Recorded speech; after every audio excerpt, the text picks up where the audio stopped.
شو العادة اللي بتحبي تاخديها معك من رمضان هيك تضل معك لبعد رمضان؟ قراءة القرآن. هي مو عادة، هي أمان. لازم تضل. لازم تضل، هي أمان. طبعا طمأنينة للنفس هي وراحة. إن شاء الله نضل محافظين على عبادتنا والقرآن كل يوميا إن شاء الله. الله يتقبلنا. والله هلا 1:30 تقريبا. الله يتقبل. مسلمي يا رب.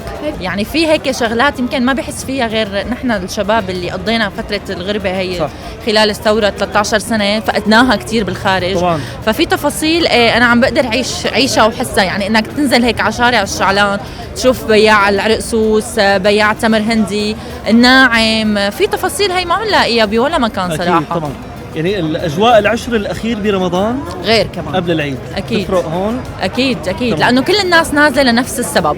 نازلة تتمشى، نازلة تشوف السوق، نازلة تحضر للعيد إذا في إمكانية تشتري حلو العيد، يعني برغم الظروف المعيشية الصعبة اللي كلياتنا بنعرفها، بس إنه الناس عم تحاول قدر المستطاع إنها تعيش بالموجود.